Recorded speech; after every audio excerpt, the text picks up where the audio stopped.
अच्छा जी, बिस्मिल्लाहिर्रहमानिर्रहीम। कल हम इस स्लाइड पे थे, ये जो physico chemical properties considerations in the drug product design. तो ये बेसिकली एक सॉर्ट ऑफ रिवीजन थी सारे जो पहले हम पढ़ चुके हैं। आज जो है कुछ और factors which can affect which should be considered for the doses form design. तो उसमें फार्माकोडायनामिक कंसिडरेशंस क्या क्या हो सकती हैं, कि थेरेपेटिक ऑब्जेक्टिव क्या है आपका, जिस पर्पस के लिए आपने ड्रग बनानी है, जो जो फार्मूलेशन बनानी है उसका थेरेपेटिक ऑब्जेक्टिव क्या है। अ, ये वीडियो किसकी ऑन है, ये बंद कर दें इसको जरा। फजीला की वीडियो आना चाहिए। खैर, अच्छा, थेरेपेटिक। हेलो जी, हेलो, आवाज आ रही मेरी? ठीक है। मुझे लगता है कि कोई इंटरप्शन हुई है थोड़ी सी। जी सर, आ रही है। अच्छा अच्छा, फिर डोज एंड डोजेज रेजिमेंट्स, ये आगे जाके डिस्कस करते हैं इसको। फिर मैन्युफैक्चरिंग प्रोसेस के किस तरीके से बनेगी। अच्छा, सर स्लाइड नहीं नजर आ रही। स्लाइड नजर नहीं आ रही? No sir. नहीं सर। अच्छा, वही मुझे लगा था कि जो है वो कुछ हुआ है प्रॉब्लम इसमें। एक मिनट, मैं देखता हूँ इसे।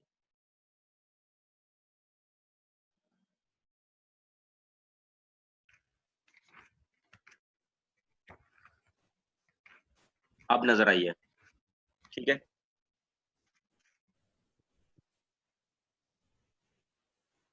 Yes sir. नजर आ गई है, ठीक, ओके। यस। तो फॉर एक्यूट इलनेस, अगर कोई रैपिड एक्शन रिक्वायर्ड है, एक्यूट इलनेस है, किसी को ऐसी कोई प्रॉब्लम हो गई, किसी को सर दर्द हो रहा है या बुखार हो गया, तो उसके लिए हम जो है वो ना वो वेट नहीं कर सकते इतना कि कोई ऐसी फार्मूलेशन बनाएगा जो पूरे प्रोलॉन्ग पीरियड के लिए रिलीज होती रहे और तब जाके अपना इफेक्ट प्रोड्यूस करे। तो एक्यूट इलनेस के लिए रैपिडली रिलीजिंग टैबलेट्स हैं वो सूटेबल होती हैं, ठीक है।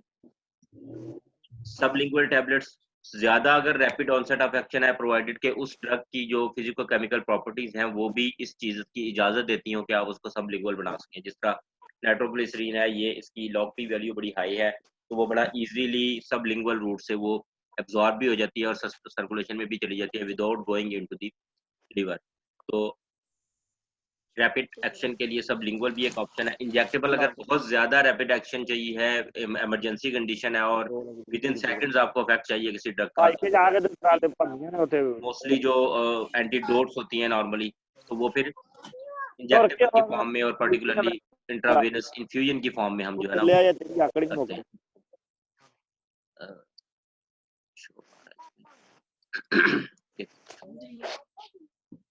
फिर क्रोनिक इलनेस के लिए ये है कि जी क्रोनिक इलनेस, फॉर एग्जांपल कोई डायबिटिक पेशेंट है, कोई हाइपरटेंशन का पेशेंट है, या कोई क्रोनिक पेन का, कोई आर्थराइटिस का पेशेंट है, इस तरह के पेशेंट्स के लिए पेशेंट ने क्योंकि डेली मेडिसिन लेनी है और उसने continuously for longer period of time लेनी है, तो उसमें फिर जो है ये सस्टेन रिलीज या एक्सटेंडेड रिलीज टैबलेट जो है वो ज्यादा सूटेबल होती हैं, क्योंकि वो एक कंसंट्रेशन लेवल को कंटिन्यूसली मेंटेन रखती है, आहिस्ता आहिस्ता रिलीज होती रहती है। सपोज एक टैबलेट अगर किसी ने अभी ली है तो वो 24 आवर तक उसमें से रिलीज होती रहेगी और एक जो कंसंट्रेशन लेवल है उसको मेंटेन रखेगी। फिर नेक्स्ट 24 आवर के बाद अगली टैबलेट आएगी तो वो लेवल जो है वो मेंटेन रहेगा for prolong period of time. तो किस तरह की आपकी रिक्वायरमेंट है, किस तरह का ऑनसेट ऑफ एक्शन चाहिए आपको, कितने प्रोलॉन्ग एक्शन चाहिए, उस बेस पे आप डोजेज फॉर्म को डिजाइन करते हैं, ठीक है। उसके बाद फिर एक टैबलेट है जोल्पिडेम। इसके अंदर ये होता है कि एक्सटेंडेड रिलीज टैबलेट है, लेकिन इसके साथ with an immediate release component, ये है कि एक टैबलेट दे के फौरन ये इमीडिएटली एक उसकी डोज रिलीज होती है उसमें, ताकि वो मिनिमम जो लेवल उसका कंसंट्रेशन का अचीव करे उसे, और फिर उसके बाद फिर स्लोली स्लोली उसी टैबलेट में से ड्रग जो है वो रिलीज होती रहती है। तो ये यानी लोडिंग डोज और सब्सिक्वेंट डोजेज एक ही फार्मूलेशन के अंदर, एक ही टैबलेट के अंदर जो है वो डली होती हैं, और वो सिर्फ एक टैबलेट एक दिन के लिए काफ़ी है इसके जोल्पिडेम। इसी तरह एक सस्टेन रिलीज टैबलेट मैंने पहले बताया आपको, वंस अ वीक भी होती है, ठीक है। ये जो कौन सी है, एलेंड्रोनेट, ड्रेड के नाम से आती है, और काफ़ी वंस अ वीक काफ़ी ब्रांड्स है इसके। तो उसमें भी ये है कि उसकी फार्मूलेशन ऐसी की हुई है कि वो आहिस्ता आहिस्ता हर 24 आवर्स के बाद उसकी एक डोज रिलीज होती है, और वो पेशेंट को जो है ना वो डेली एक टाइम के ऊपर डोज नहीं लेनी पड़ती, उसको आफ्टर 1 वीक एक टैबलेट लेनी पड़ती है और वो सफिशिएंट है पूरे वीक के लिए। अच्छा जी, उसके बाद आ जाती है बायोअवेलेबिलिटी एंड फार्माकोकाइनेटिक कंसिडरेशंस, ठीक है। सबलिंगुअल प्रिपरेशन जो है वो हम क्यों बनाते हैं? क्योंकि अगर हम किसी ड्रग की बायोअवेलेबिलिटी को एनहांस करना चाहते हैं या उसकी जो फर्स्ट पास इफेक्ट को बाईपास करना चाहते हैं, उसके लिए सबलिंगुअल प्रिपरेशन जो है वो एक ऑप्शन है। फिर फार्मूलेशन विद लाइपोसोम्स, जो ड्रग की फार्मूलेशन है या जो एक्सिपिएंट्स हैं वो सिर्फ ड्रग की एब्जॉर्प्शन तक ही उनका रोल नहीं होता। आफ्टर एब्जॉर्प्शन वो फार्माकोकाइनेटिक्स को भी अफेक्ट करते हैं, ड्रग की बायोअवेलेबिलिटी को भी अफेक्ट करते हैं और समटाइम्स जो है ड्रग के इफेक्ट्स को भी अफेक्ट करते हैं।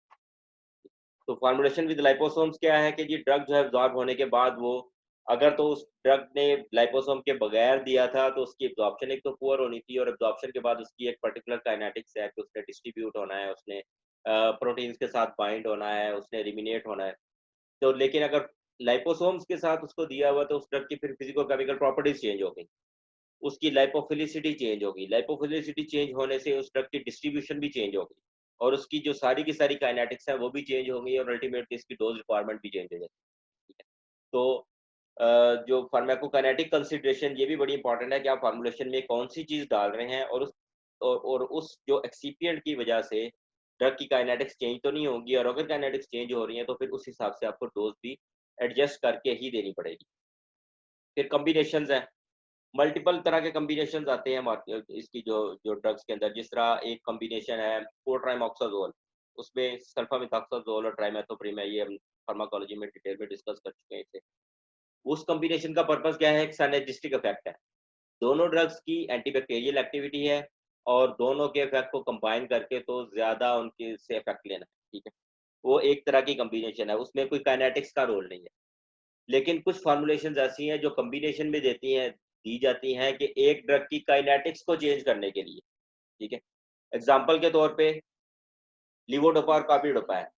लिवोडोपा की बेसिकली काइनेटिक्स डिफरेंट है कि लिवोडोपा जो है वो मेटाबोलाइज हो जाता है before reaching to the site of action.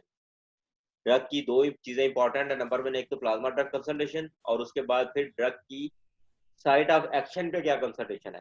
अगर प्लाज्मा में लिवोडोपा की कंसंट्रेशन हम देखें तो वो ठीक है, लेकिन वो साइट ऑफ एक्शन पे पहुंच ही नहीं रही, क्योंकि साइट ऑफ एक्शन पे पहुंचने से पहले पहले वो मेटाबोलाइज हो रही है, ठीक है। तो उस ड्रग की एक अपनी काइनेटिक्स है कि वो प्लाज्मा के अंदर मेटाबोलाइज हो रही है। तो उस केस में फिर हम साथ कार्बिडोपा का कॉम्बिनेशन देते हैं कि कार्बिडोपा उसकी मेटाबॉलिज्म को before reaching to the site of action उसको प्रिवेंट करती है, ठीक है। इसी तरह एक और कॉम्बिनेशन आता है इमीपेनम एंड साइलास्टैटिन। इमीपेनम बेसिकली ये कार्बापेनम क्लास की है, मेरोपेनम के साथ इमीपेनम है। मेरोपेनम और इमीपेनम में डिफरेंस यही है कि इमीपेनम जो है अगर अकेले देंगे तो इमीपेनम जो है वो किडनी के अंदर एंजाइम्स हैं, वो एंजाइम इसको जो है वो मेटाबोलाइज कर देते हैं, जिस वजह से इस ड्रग की एक्टिविटी कम हो जाती है। तो साइलास्टैटिन बेसिकली ये कोई एंटीबायोटिक नहीं है या इसका कोई सिनर्जिस्टिक इफेक्ट के लिए नहीं है, ये बेसिकली उस एंजाइम की इनहिबिटर है जिस एंजाइम ने इमीपेनम को मेटाबोलाइज करना। तो इमीपेनम की काइनेटिक्स को मॉडिफाई करने के लिए, उसकी मेटाबॉलिज्म को प्रिवेंट करने के लिए साथ हम साइलास्टैटिन देते हैं। तो ये भी एक ये जो है फार्मूलेशन ट्रिक है कि हम ड्रग की काइनेटिक्स को चेंज कर सर लेते हैं with the help of another drug. जी सर एमोक्सिसिलिन और क्लेवुलोनिक एसिड भी तो हम ऐसे ही देते हैं।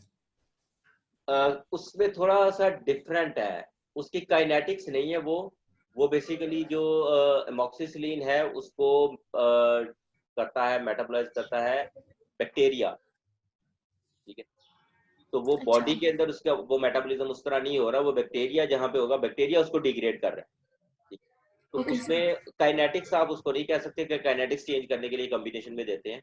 वो जो क्या कहते हैं उसको, पेनिसिलिनेज एंजाइम है बैक्टीरिया के पास, तो अगर एक आम बंदा अगर एमोक्सिसिलिन लेगा और बैक्टीरिया नहीं है तो उसकी काइनेटिक्स पे कोई इफेक्ट नहीं आएगा, ठीक है। अभी हम पर्टिकुलरली बात कर रहे हैं कि काइनेटिक फार्माकोकाइनेटिक चेंज जिस वजह से आती है और उस चेंज को टैकल करने के लिए हम साथ कॉम्बिनेशन में देते हैं, फार्मूलेशन बनाते तो सही इस तरह से साइड इफेक्ट्स नहीं बढ़ जाते हैं? हैं। किसके?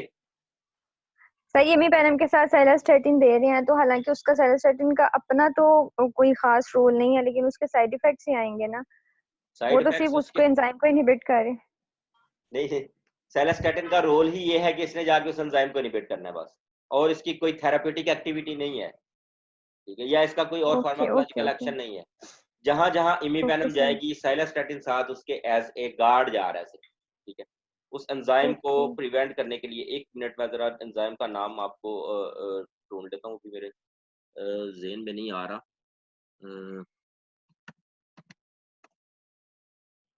Just a minute. हाइड्रोक्स पता नहीं इसका कोई नाम। सर HMG को A नहीं नहीं, HMG को ए नहीं है, नहीं नहीं नहीं, वो नहीं है, वो नहीं है।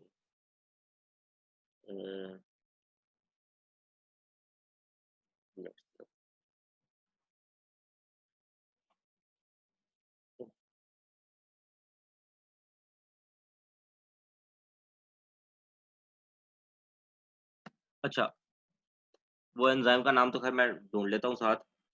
उसके बाद और कॉम्बिनेशन कोई याद आ रहा है आपको ऐसा कि जो काइनेटिक्स चेंज होती हो जिससे? प्रोबेनिसिड एंड पेनिसिलिन भी तो इसीलिए देते हैं ना। प्रोबेनिसिड पेनिसिलिन, लेकिन वो कॉम्बिनेशन में देते हैं, कॉम्बिनेशन में फार्मूलेट नहीं होती शायद। अभी हम बात कर रहे हैं फार्मूलेशन की ना। ओके हाँ, तो फार्मूलेशन में ये वाली ड्रग्स हैं जो कि फार्मूलेशन में हमें इकट्ठी देते हैं।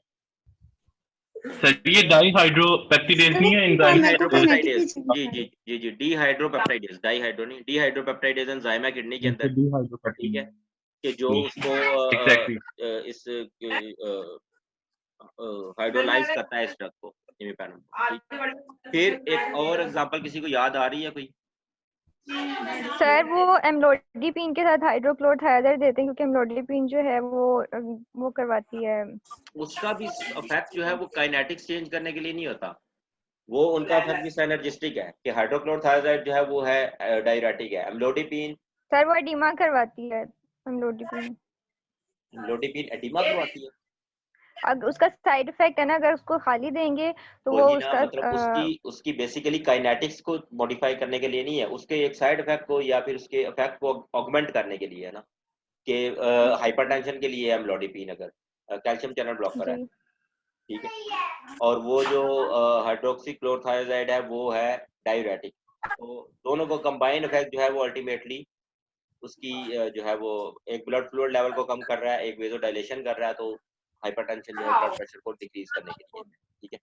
फिर हम एक प्रोबिन एसिड को भी देते हैं ना, सॉरी, प्रोबिन एसिड को देते हैं कॉम्बिनेशन के साथ। आवाज थोड़ी कम आ रही है, ये कौन बोल रहा है? आयशा? आयशा सर, मैं कह रही हूँ प्रोबिन एसिड को भी तो देते हैं कॉम्बिनेशन में।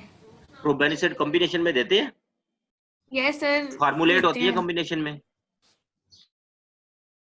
सर, फॉर्मुलेशन का नहीं पता। हाँ वही ना, अभी हम बात कर रहे हैं फार्मूलेशन की वजह से, तो बहुत सारी ड्रग्स हैं जो कॉम्बिनेशन में देते हैं, तो लेकिन मैं अभी बात कर रहा हूँ कि फार्मूलेशन में, ये जो फार्मूलेशन सामने आपको नजर भी आ रही है, ठीक है। अच्छा, उसके बाद एक है लिग्नोगेन और एड्रीनालीन, ठीक है। ये लिग्नोगेन के साथ एड्रीनालीन क्यों देते हैं? सर वेजोकंस्ट्रिक्शन। वेजोकंस्ट्रिक्शन के लिए। वेजोकंस्ट्रिक्शन क्यों करवाते हैं? ताकि लिग्नोगेन जो है उस जगह से डिस्ट्रीब्यूट होके तो ब्लड में ना जाए, जो उसका इफेक्ट है जिस जगह पे लिग्नोगेन हम इंजेक्ट लोकल कर है। रहे हैं फॉर लोकल एनेस्थेटिक इफेक्ट, तो उस में वो जो है वहां से ड्रग एब्जॉर्ब ना हो जाए, एब्जॉर्ब हो गए तो वो ब्लड स्ट्रीम में ना चली जाए ज्यादा, तो इसलिए वहां पे उस सराउंडिंग एरिया में जितनी भी ब्लड वेसल्स हैं उनको कंस्ट्रिक्ट कर देते हैं with the help of adrenaline, ठीक है। तो ये एक फार्मूलेशन ट्रिक्स हैं कि हम फार्मूलेशन में कुछ ऐसी चेंजेस करते हैं या कुछ ऐसी कॉम्बिनेशन बनाते हैं जिस वजह से ड्रग की फार्माकोकाइनेटिक्स को हम मॉडिफाई कर लेते हैं फॉर आवर डिजायर्ड पर्पस, ठीक है। हमारी कुछ डिजायर्ड पर्पस हैं जो कि एक ड्रग की एक्टिविटी को जो है उसकी या जो थेरेपेटिक आउटकम को लेने के लिए उसकी काइनेटिक्स थोड़ी सी प्रॉब्लम कर रही थी, और उस काइनेटिक्स को टैकल करने के लिए हम जो है वो साथ उसकी कॉम्बिनेशन में कोई ऐसी फार्मूलेशन बना लेते हैं कि वो जो प्रॉब्लम है उसको खत्म कर देती है, ठीक है जी। उसके बाद फिर डोज कंसिडरेशन, ये बहुत ज्यादा हम इस पे डिस्कशन कर चुके हैं कि जी हर पेशेंट को सेम डोज नहीं चाहिए होती है, ठीक है ना। हर पेशेंट मोस्टली जो है वो आम जो मेडिसिन यूज होती है उनके लिए तो कोई प्रॉब्लम नहीं, लेकिन जो नैरो थेराप्यूटिक इंडेक्स ड्रग्स हैं उनमें हर पेशेंट डिफरेंट है। पर्टिकुलरली वो वाली ड्रग्स, कौन सी ड्रग्स हैं जिनमें ज्यादा सीरियस प्रॉब्लम होता है इंटर इंडिविजुअल वेरिएबिलिटी का? Anticoagulants, anticoagulants. एंटीकोएगुलेंट्स और हार्ट की ड्रग्स। इंटर इंडिविजुअल वेरिएबिलिटी किस तरह की ड्रग्स में ज्यादा होती है? सर जो एंजाइम से सर जो लिक्विड से मेटाबोलाइज जो होती हैं, मेटाबोलाइज होती हैं। जो जो मेटाबोलाइज हाई होती हैं, एक्सट्रैक्शन रेशियो जिनका होता है ड्रग्स का। हाई एक्सट्रैक्शन रेशियो ड्रग्स हैं जो मेटाबोलाइज होती हैं, और पर्टिकुलरली वो वाली ड्रग्स जो साइटोक्रोम P2D6 एंजाइम के थ्रू मेटाबोलाइज 6 होती हैं, क्योंकि Yes, 2D6 एंजाइम जो है वो जेनेटिक पॉलीमॉर्फिज्म है उसमें, कि हर पेशेंट के अंदर, हर इंडिविजुअल के अंदर उसका जीन्स की बेस के ऊपर डिफरेंट उसकी जो है ना वो एक्टिविटी है। तो इसलिए फिर हर इंडिविजुअल पेशेंट को डिफरेंट डोज भी चाहिए है, और अगर आपने फॉर्मुलेशन बनानी है तो आपको फिर इस चीज का ख्याल रखना पड़ता है कि जी आप जो है वो must be drug products must be available in different dosage strengths, कि अगर आप सिर्फ एक ही 500 मिलीग्राम की टैबलेट बना देंगे तो जिसको उससे कम टैबलेट डोज चाहिए या जिसको उससे ज्यादा डोज चाहिए वो क्या करेगा फिर। तो फिर बेहतर है कि 3-4 स्ट्रेंथ्स में, अक्सर जो मेडिसिन है वो कम से कम 3 स्ट्रेंथ्स के अंदर होती हैं, लेकिन बहुत सारी ऐसी मेडिसिन हैं, मुझे एग्जैक्ट फिगर नहीं याद, लेकिन ये जापान में कॉन्फ्रेंस में किसी ने वो प्रेजेंट किया था कि आई थिंक 60% या 55% ड्रग्स ऐसी हैं जो सिर्फ सिंगल एक ही स्ट्रेंथ में आती हैं, और अगर उनकी डोज को मॉडिफाई करना है कि किसी पेशेंट में कम डोज देनी है, किसी में ज्यादा देनी है, तो फिर वो कैसे कर सकते हैं।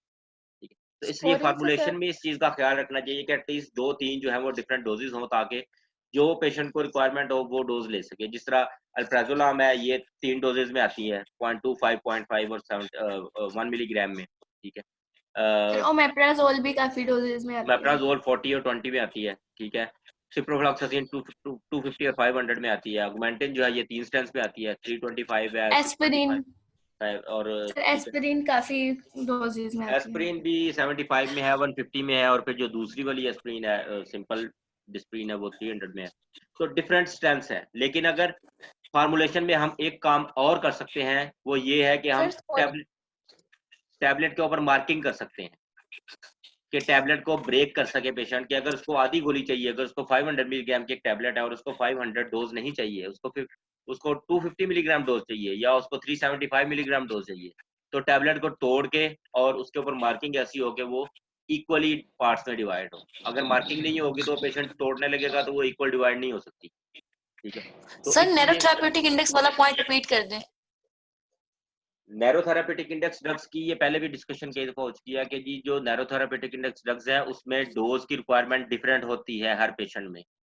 नैरो थेरापेटिक इंडेक्स का मतलब ही ये है कि आप हर पेशेंट को सेम डोज नहीं दे सकते, क्योंकि हर पेशेंट की रिक्वायरमेंट अगर डिफरेंट है, उसकी काइनेटिक्स डिफरेंट है, किसी का रीनल स्टेटस डिफरेंट है, किसी का हेपेटिक स्टेटस डिफरेंट है, और अगर आप उसको डोज सेम देंगे तो किसी में ड्रग कंसंट्रेशन ज्यादा होगी, किसी में कम होगी, और कंसंट्रेशन की फ्लक्चुएशन जो है वो एक्सेप्टेबल नहीं है for narrow therapeutic index drug.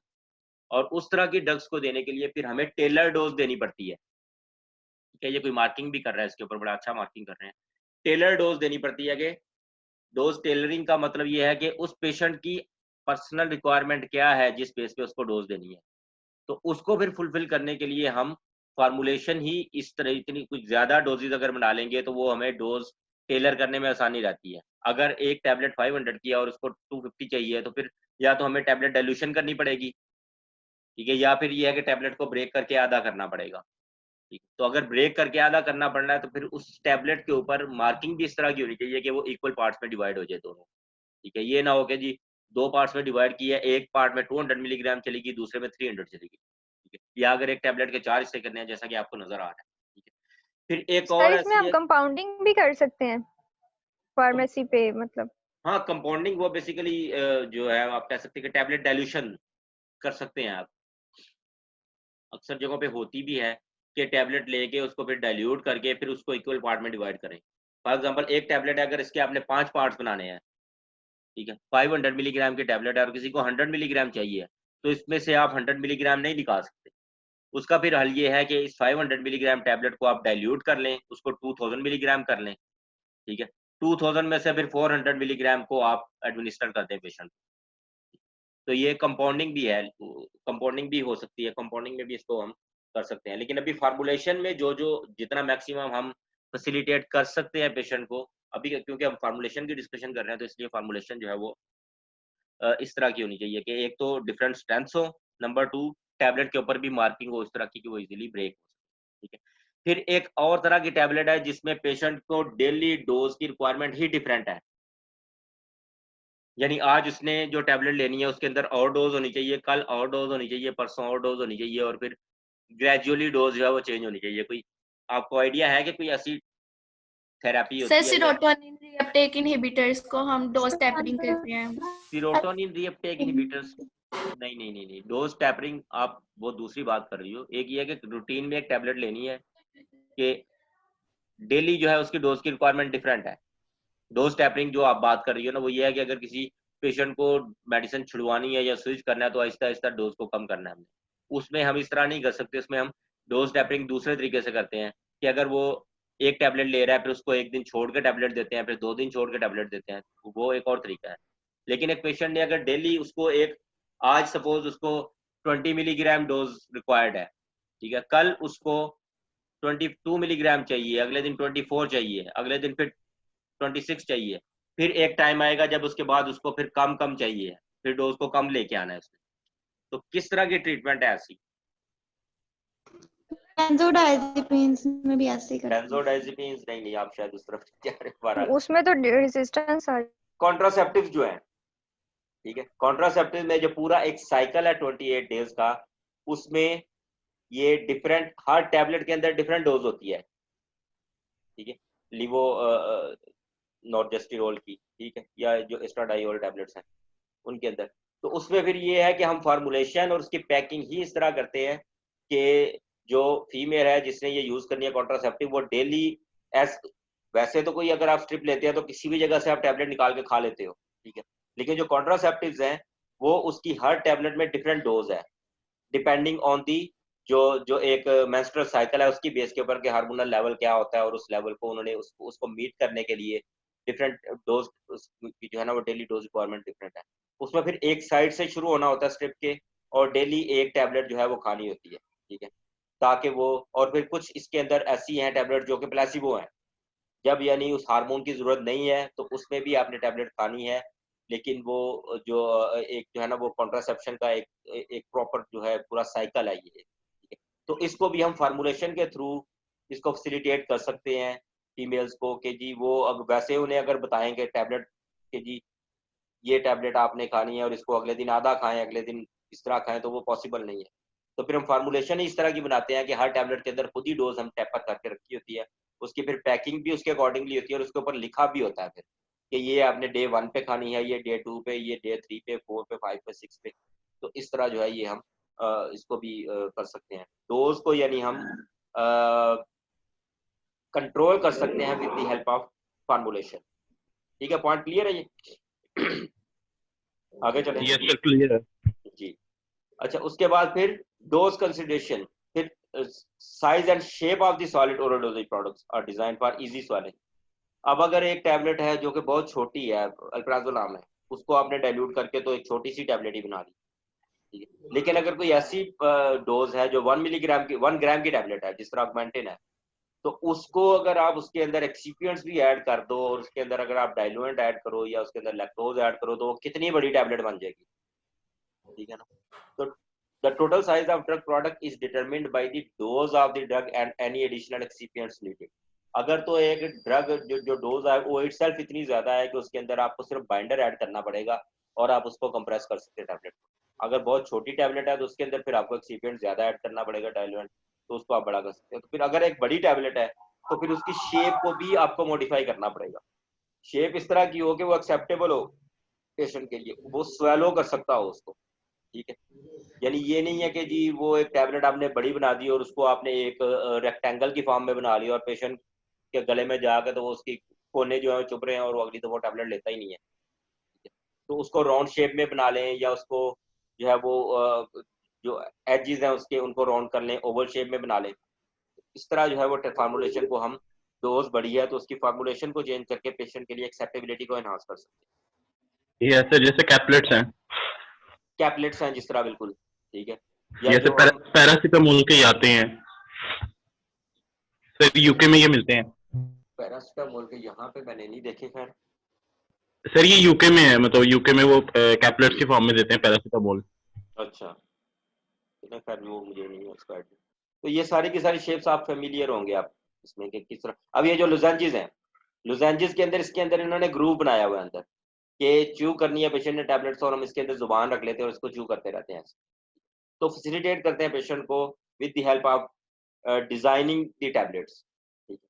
उसके बाद फिर dose frequency is determined on the base of half life of the drug, formulation can minimize the number of doses, ठीक है। डोज फ्रीक्वेंसी हम डेफिनेटली हाफ लाइफ की base पे ही होती है कि जिस तरह ड्रग की हाफ लाइफ अगर ज्यादा है तो उसका डोज इंटरवल भी ज्यादा है, हाफ लाइफ कम है तो उसकी डोज फ्रीक्वेंसी भी ज्यादा होगी, डोज इंटरवल उसका कम होगा। लेकिन हम फार्मूलेशन में ये क्या कर सकते हैं कि उसकी सस्टेन रिलीज टैबलेट बना सकते हैं, ठीक है। उस फॉर्म में क्या होगा कि ड्रग आहिस्ता आहिस्ता रिलीज हो रही है तो उसकी हाफ लाइफ जो कम हाफ लाइफ वाली ड्रग है वो भी हमें ज्यादा देर के बाद देनी पड़ेगी। यानी अगर जितनी ज्यादा फ्रीक्वेंसी होगी उतनी ही ज्यादा चांसेस ऑफ एरर है, उतनी ही ज्यादा चांसेस ऑफ मिसिंग डोज है कि पेशेंट ने अगर हर 4 घंटे बाद डोज लेनी है तो मे बी हर 4 घंटे के बाद वो उस कंडीशन में नहीं है, सो रहा है या वो काम कर रहा है ऐसा, या वो ड्राइव कर रहा है जिसमें वो नहीं ले सकता टैबलेट। तो इसलिए फिर हम फार्मूलेशन को चेंज करके हाफ लाइफ अगर किसी ड्रग की कम है, उस पेशेंट को फ्रीक्वेंटली वो डोज चाहिए तो हम उसकी फार्मूलेशन इस तरह बनाए कि वो एक ही टैबलेट लेके तो वो ज़्यादा देर तक बॉडी में से रिलीज होती रहे और उसकी जो है वो डोज की रिक्वायरमेंट पूरी होती है। उसके बाद फिर पेशेंट कंसिडरेशन बहुत इंपॉर्टेंट है। पेशेंट कंप्लायंस टॉपिक शायद आपने पढ़ लिया होगा कि पेशेंट कंप्लायंस क्या है, पेशेंट जो कंप्लायंस नहीं करते वो क्यों नहीं करते, ठीक है। नॉर्मली जो कंप्लायंस नहीं अच्छा 10 मिनट रह गए हैं, खैर अभी टाइम है, इस 10 मिनट बाद ये सेशन खत्म हो जाएगा, 40 मिनट्स का लेक्चर है ना इस पे जूम पे, ठीक है। तो ये मेरा हमें लास्ट स्लाइड है शायद। अच्छा, drug products and therapeutic regiments must be acceptable to the patient. अब पेशेंट की एक्सेप्टेबिलिटी बढ़ाने के लिए हम क्या क्या कर सकते हैं। एक टैबलेट है उसका टेस्ट ही बहुत बुरा है, ठीक है।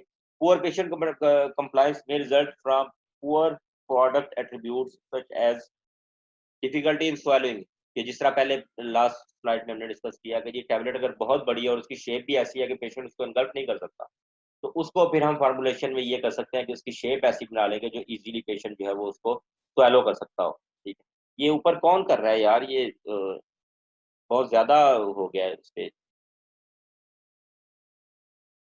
अच्छा, उसके बाद फिर डिसएग्रीएबल ऑर्डर या टेस्ट, कि एक ड्रग ऐसी है जिसकी स्मेल ही ऐसी है, कुछ केमिकल्स होते हैं, मोस्टली तो हम केमिकल से ही बनाते हैं ना, जो रॉ मटेरियल है वो केमिकल्स है, और कुछ ऐसे हैं जिनकी स्मेल अच्छी नहीं होती है।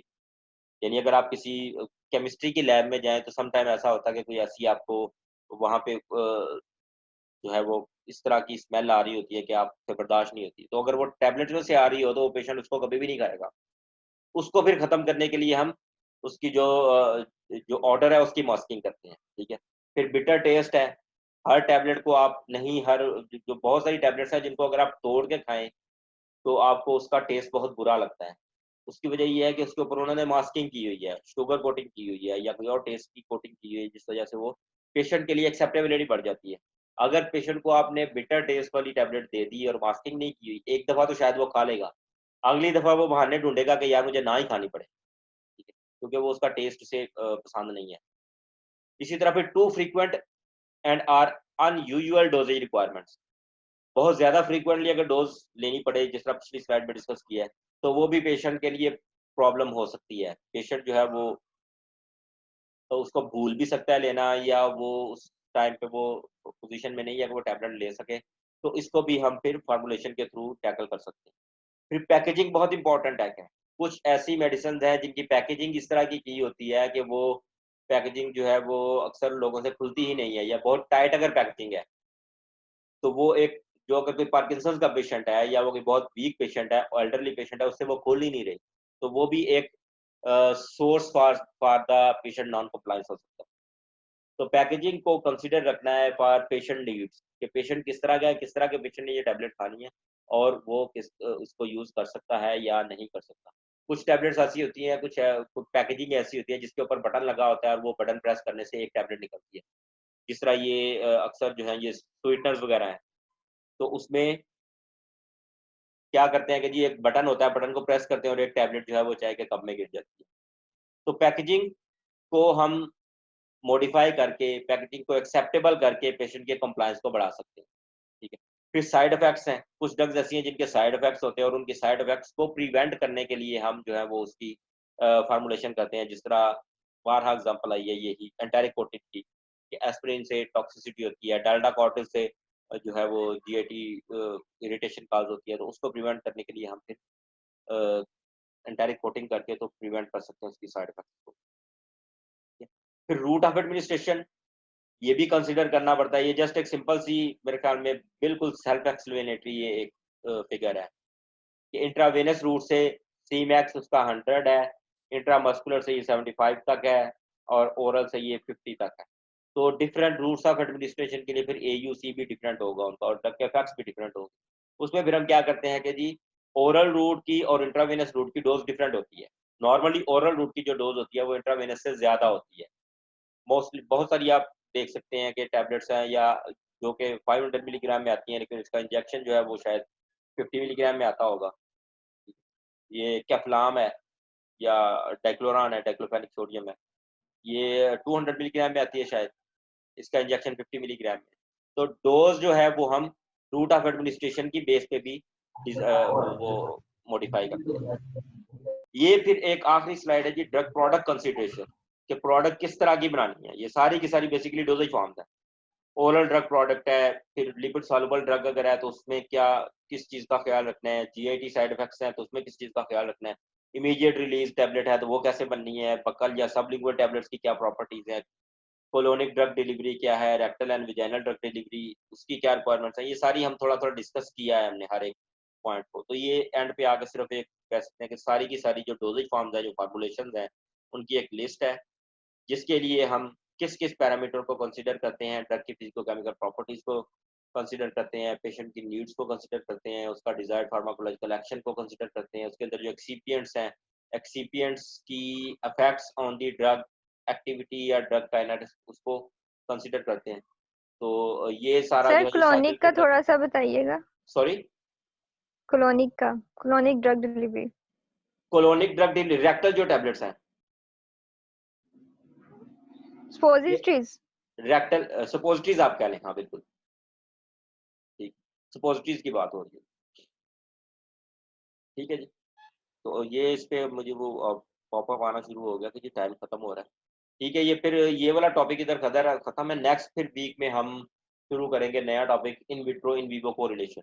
वो थोड़ा सा कुछ टॉपिक है, इंटरेस्टिंग भी है, तो कोशिश करेंगे कि जूम के ऊपर ही आपको समझ आ जाए। तो इंशाल्लाह उसको फिर देखेंगे। कोई क्वेश्चन है अभी तक तो वो आप पूछ लें। सर ये तैयारी स्लाइड से ही करनी है या जो आप लेक्चर डिलीवर कर रहे हैं वो मेरे भी ख्याल में नोट स्लाइड्स में करके? काफ़ी मटेरियल है, ये चैप्टर भी मैं आपके साथ शेयर कर दूंगा पूरा ना शार्जल का, ये वाला चैप्टर। ठीक है, तो जब अगर आपने ये स्लाइड्स पढ़ी हैं, ये आपने मेरे लेक्चर सुना हुआ है, तो बुक में से पढ़ना बहुत आसान होगा उस चैप्टर में से, तो ये आपका अच्छा तैयार हो जाएगा इंशाल्लाह। सर ये जो ओरल कंट्रासेप्टिव्स हैं ये डेली बेसिस पे यूज करनी वाइज तो होती हमें है? नुकसान हो रहा है ना। ओरल कॉन्ट्रासेप्टिव्स डेली बेसिस पे ही यूज करनी होती है। कुछ कॉन्ट्रासेप्टिव्स अगर ऐसी हैं जो कि वंस जो कि एक है ECP होती है, इमरजेंसी कॉन्ट्रासेप्टिव पिल्स। ठीक है, वो यही है कि इंटरकोर्स के विद इन 72 आवर्स यूज करना होता है। ठीक है, लेकिन जो रूटीन में जो एक जो मेंस्ट्रुअल साइकिल के साथ साथ यूज करनी होती है, वो भी टैबलेट्स अवेलेबल होती हैं जो कि डेली खानी होती है फीमेल को। सर अगर इनमें से कोई स्किप हो जाए तो फिर नेक्स्ट वाली मतलब इनटेक करेंगे या फिर वही ही यूज करेंगे अगर इनमें से इन केस कोई मिस हो जाती है तो? जो मिस हो जाती है अगर, तो थोड़ी देर के बाद याद आ जाती है तो उस टाइम पे ले सकते हैं, लेकिन अगर वो मिस हो गया तो फिर अगली टैबलेट जो उस दिन के ऊपर लिखी हुई है उसी दिन पे लेनी है। यानी अगर ओके मतलब sir. Monday Tuesday Wednesday Thursday वाली मिस हो गई है, तो जो फ्राइडे जिस पे लिखा है फ्राइडे को आप वही लो। ठीक है, ओके सर। चलें ठीक है जी, इंशाल्लाह फिर तो 1 बजे फिर मैं उस प्रेजेंटेशन उसके जो है ना वो नया सेशन शुरू करना पड़ेगा हमें जूम का प्रैक्टिकल के लिए। तो वो एक्सेल के ऊपर थोड़ी सी कैलकुलेशंस है वो आज करते हैं। तो ये क्रॉस भी लगाना शुरू कर दिया किसी रेस के ऊपर। तो ठीक है, फिर इंशाल्लाह मिलते हैं 10-15 मिनट के बाद। Okay okay sir. Okay sir, अल्लाह हाफिज़।